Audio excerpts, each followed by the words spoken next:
super excited for Entrepinayship to come here to Canada. We have Anna coming in, who is the founder of Entrepinayship, and I met Anna through Instagram and social media.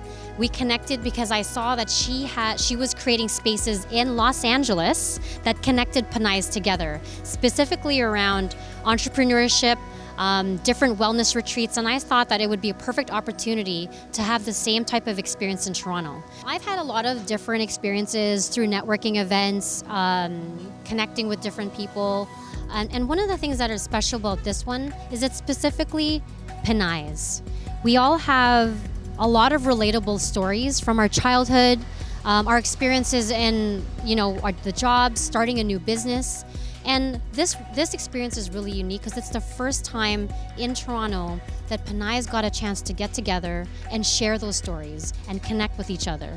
That's what's really important about it, because our unique stories connect us back to our ancestry and through history, and just the way that we were raised and brought up together. The takeaway from this event is by sharing those stories together with each other, we become stronger, we build connections within our local Toronto community, and then we find ways in the future to collaborate, work together, and support each other.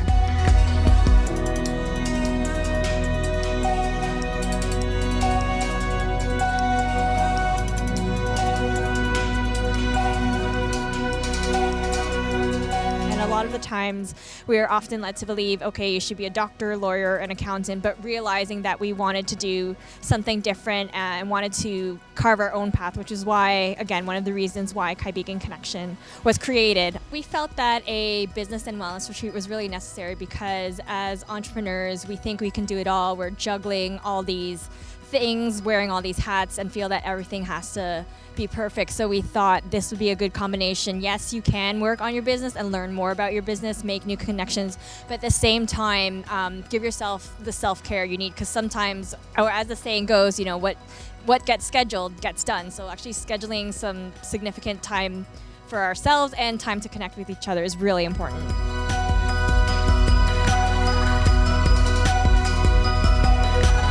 We always talk about mabuhay tayo, but what does that really mean? So this is the next, I think, evolution of that. Mabuhay tayo is no longer, it's kind of the extension of what we used to do, which is connect with the community, find the local grocery store so we can eat Filipino food, right?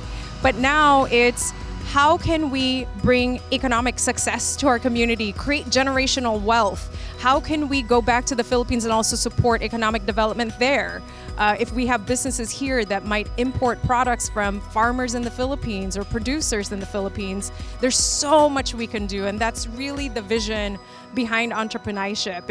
It's more than a business networking event. It's really about how we can support our community in the economics, but also in true, long-lasting empowerment. There's something really special about gathering a group of Pinays, Filipinas in one room. And I think, a couple of the speakers already have talked about some of the things that we have inherent to the community, which is survival. And knowing that we're immigrants and we're daughters of immigrants, there's a certain kind of collective experience that we can explore together that you wouldn't find in maybe other mainstream business networking or events. This is really catered for the Filipina experience in the diaspora.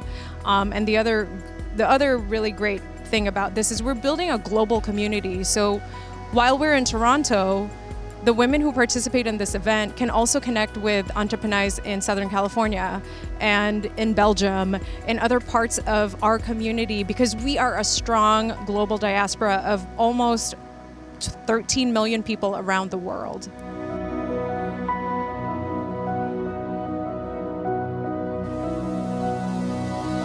We had a writing workshop from Justine. Is the Money in Your Email List by Rigel. Jovi got a chance to lead a calligraphy workshop, and I even got to speak about what's important about your brand and how you are your best brand. Rianne was able to speak to us about life expansion in her particular workshop, and then Karen spoke to us about productivity and how to become a pro at it. My background is as an occupational therapist, and I used to work for a hospital. but because of my spinal cord injury, an accident that happened, that put me on a path of becoming an entrepreneur, because then I could work within my own time and work more effectively. And so then I started to work more with other high achievers, other entrepreneurs, and what I've come to learn in what I do is so much of the strength that comes in being a successful entrepreneur is in the strength of spirit. And that's something I'm really passionate about teaching. My background is in teaching mindfulness and self-compassion. So when we are connected to the breath, the present moment, this sense of love and spirit that's always flowing through us, that drives anything you do, whether it's your business, your projects for family or work, whatever it is. It's this passion that I have in teaching people how to be mindful and present, having compassion for ourselves and the human struggle.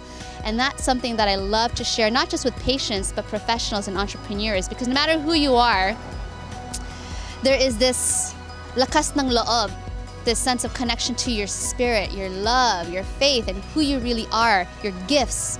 That's what drives us and sustains us in everything that we do as a mother, as a businesswoman, as a friend.